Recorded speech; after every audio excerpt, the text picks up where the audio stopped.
The crystal glass slipped from Evelyn's fingers as Tessa's words cut through the carefully prepared dining room. "You're not even half the woman my mother is." The glass didn't shatter.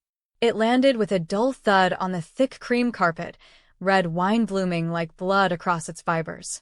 Evelyn's hand trembled as she clutched the mahogany table, the same one she and her late husband had saved 3 years to buy. The yellow roses she had cut from her garden that morning seemed to wilt before her eyes. Her voice, calm yet edged with steel, finally broke the heavy silence. "Then your mother can start paying your rent at 46, Briar Lane, Unit 3. Marcus's fork slipped from his hand, clattering against his plate. His face drained of color so quickly that Evelyn's first instinct was to reach for him, the way she always had when he was a boy. "What rent?" he stammered, his voice cracking. At 70, Evelyn had lived long enough to know the weight of sacrifice. She had been a seamstress most of her life, her fingers calloused from pulling needles through fabric for decades.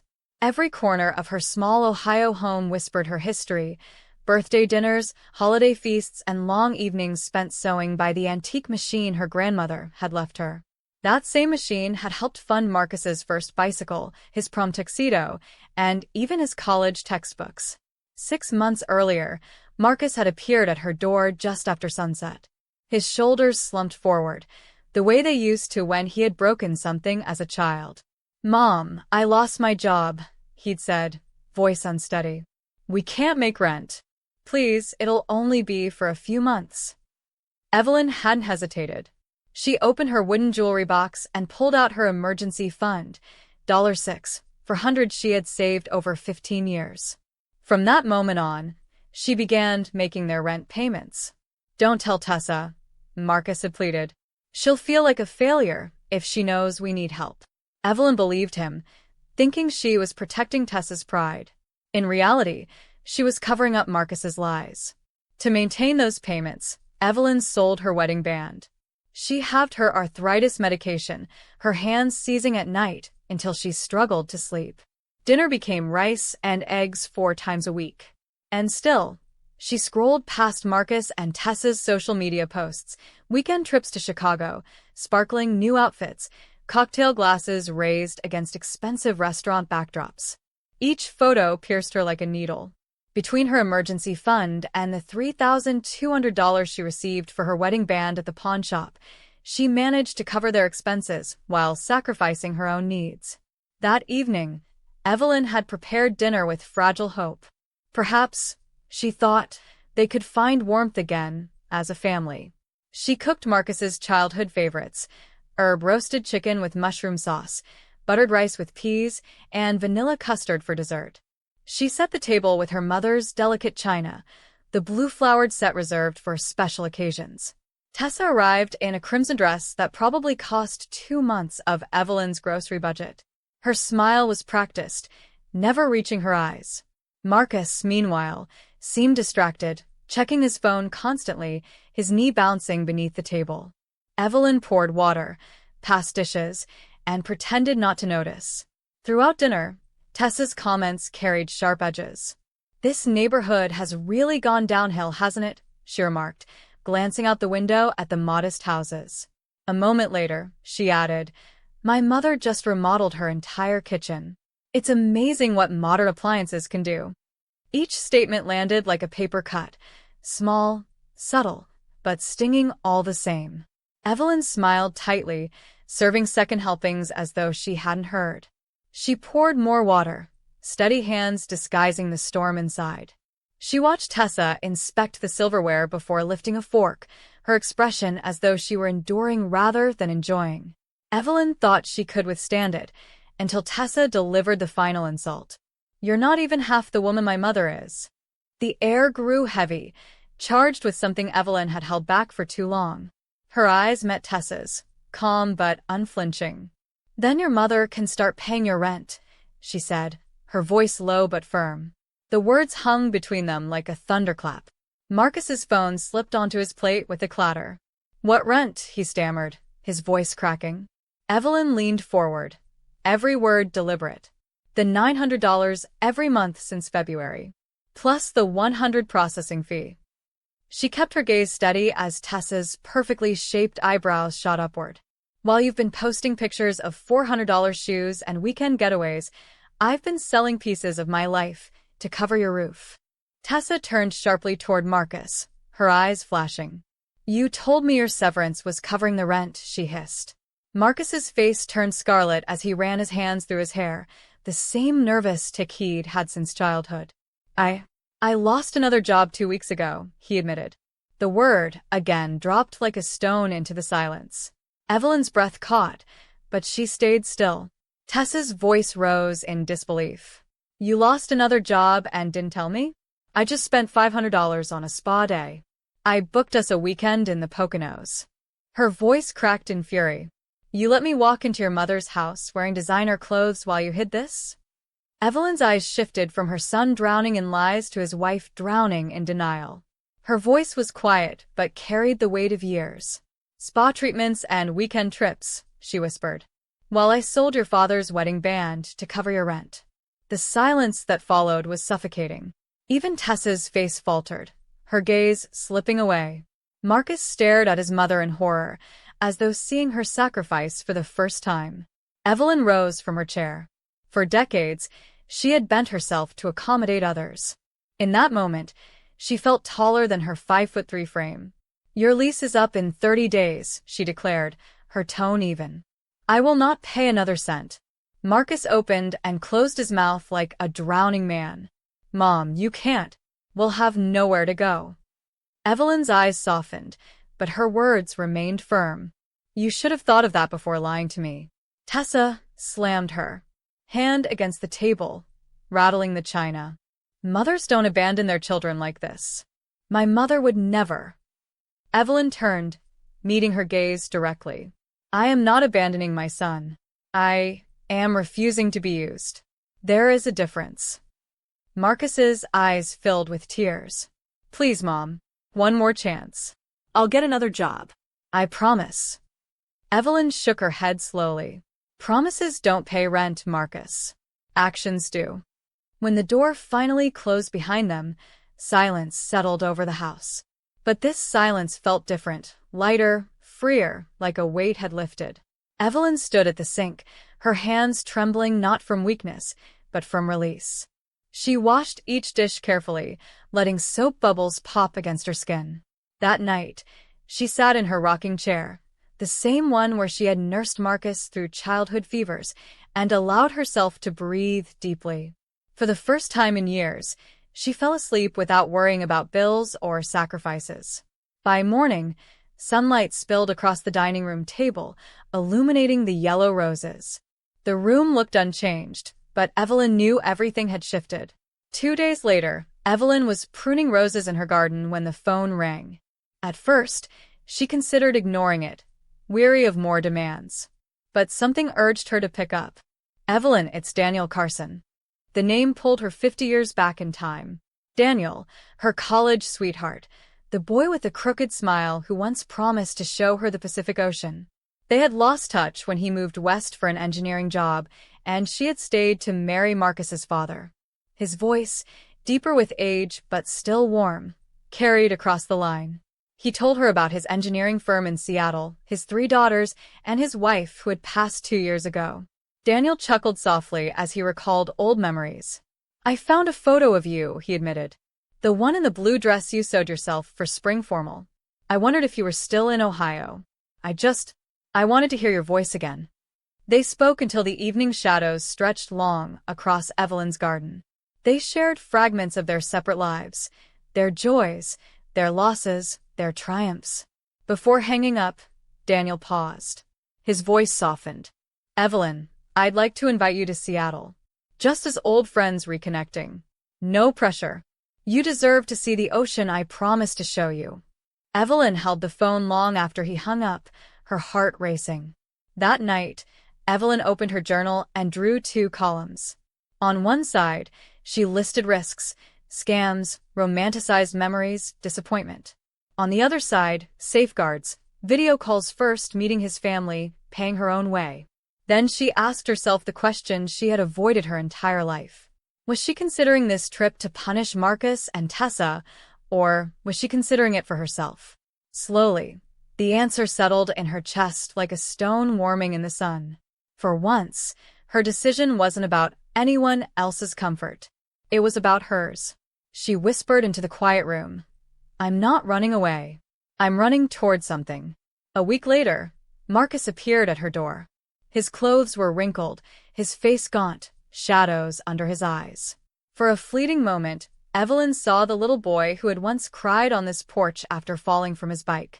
"Mom," he said quietly, "can we talk?" They sat at the kitchen table, the one that had carried homework assignments, rainy day board games, and the hardest conversations of their lives. Marcus wrapped his hands around a mug of coffee like it was an anchor. His voice shook as he confessed, "I've been sleeping in my car for 3 nights. I found night work with a cleaning service. It's not much, but enough for a room downtown." Evelyn studied him, waiting. He continued, "I've enrolled in online classes, basic accounting certification. I've also started counseling at the community center. It's free." He drew a shaky breath. "The therapist said something that hit me. He said I've been addicted to being rescued my whole life. Every time someone bailed me out, it felt like relief, almost like a drug. I never learned to stand on my own." Marcus looked up, meeting his mother's eyes with a steadiness she hadn't seen in years. "I'm not here to ask for money.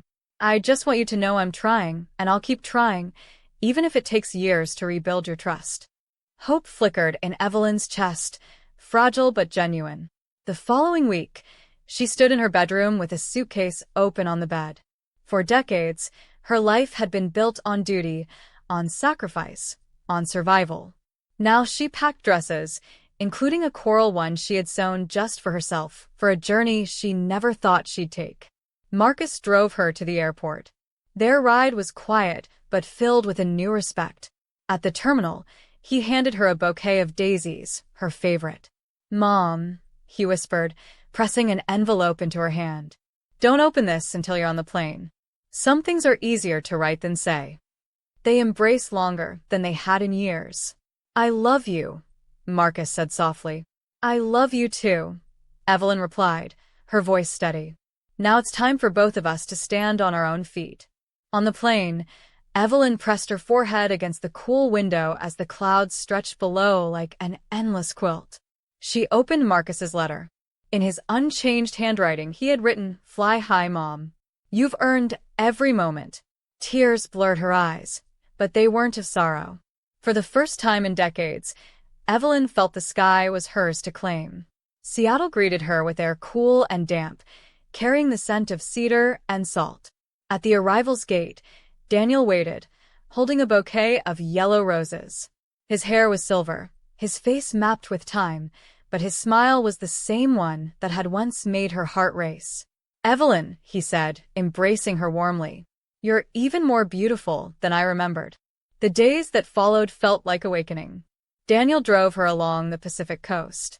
Evelyn stood barefoot in the sand, the ocean roaring before her, and whispered, "I made it." She felt both small and infinite at once. On Daniel's deck, overlooking the water, they shared meals of grilled salmon and glasses of chilled white wine. His daughters visited later in the week, greeting her with unexpected kindness. Olivia, the youngest, hugged her tightly. "Dad hasn't smiled this much since Mom died. Thank you for bringing his joy back." Evelyn's throat tightened. For once, she wasn't someone's caretaker, someone's safety net, someone's shadow. She was simply Evelyn, a woman with stories of her own, laughter to give, and love still capable of blossoming. Every evening, she and Daniel talked until the stars came out, about regrets, triumphs, and dreams they'd once buried. One evening, the sky painted amber and violet above the waves. Daniel reached across the table for her hand. His eyes were steady, kind. "Evelyn," he said softly, "I know this may seem sudden, but at our age, we understand time differently. I'm not asking for promises. I'm asking for possibility. Move to Seattle. Let's see what life we might build together." Evelyn's heart pounded. Fear whispered, her home, her routines, her Ohio roots. But then Marcus's words echoed in her mind. "Fly high, Mom." She realized saying yes wasn't reckless. It was brave. A month later, Evelyn stood in her old Ohio house, boxes stacked neatly around her. Marcus helped, calmer now, his shoulders straighter than before. He smiled as he taped the last box. "Funny thing, Mom," he said. "By letting you go, I feel like I finally got you back. Not the mother who rescued me, but the woman I never really knew." Evelyn's eyes shone as she hugged him. At 70, she wasn't closing a chapter. She was opening one. This time, she wasn't a background figure in someone else's life. This story was hers to write. From Daniel's porch overlooking the Pacific, Evelyn reflected on all she had learned. The waves crashed endlessly against the shore, steady as truth. She thought of Marcus, working steadily now, paying his bills, no longer leaning on her for rescue. She thought of the way he called each week, not to ask for help, but to share his progress. For the first time in years, she felt proud of the man he was becoming. Tessa, meanwhile, had drifted away. Within months, she found someone else to fund her lifestyle, an older man with the means to satisfy her taste for spas and designer clothes. 6 months after that dinner confrontation, Marcus finalized their divorce. Evelyn felt no bitterness. Some people never change, she thought. That was their journey, not hers. What mattered was that she no longer lived chained to their chaos. Evelyn decided not to sell her Ohio home. Instead, she rented it out through a local property management company. The modest income became a steady supplement to her retirement. More importantly, it preserved her roots without weighing her down. From across the country, she could still picture the yellow roses blooming in her garden each spring. She no longer felt trapped by that house. It had become part of her foundation, not her prison. As she settled into life in Seattle, Evelyn rediscovered parts of herself she had long buried. She joined a quilting group at the community center, where her skill with fabric surprised everyone. She learned to walk the coastal trails, her breath deep and unlabored. With Daniel, she shared evenings filled with laughter, music, and companionship. She had never imagined beginning again at 70. Yet every sunrise over the ocean reminded her that renewal had no deadline. Marcus continued to rebuild. He worked steadily with his cleaning service, saving enough to rent a small apartment downtown. It wasn't grand, but it was his. He enrolled in more accounting classes, sometimes calling Evelyn to share his latest grade. "Mom, I passed my exam," he would say, pride filling his voice. For the first time in his life, he was proving not to her, but to himself, that he could stand on his own. One afternoon, Evelyn received a call from Marcus. His voice carried a new strength. "Mom, I've started dating again. Her name's Leah. She challenges me, keeps me honest. No games, no demands." Evelyn smiled, tears pricking her eyes. "That's all I ever wanted for you, Marcus," she said. "Someone who sees you for who you are and helps you become who you're meant to be." For the first time in years, she felt hope not just for herself, but for her son's future. Sitting on the porch one evening, the Pacific breeze in her hair, Evelyn wrote in her journal, "Unconditional love is powerful, but without boundaries, it becomes a prison." She thought of all the women like her, who had given too much, who had been told they were less than they were.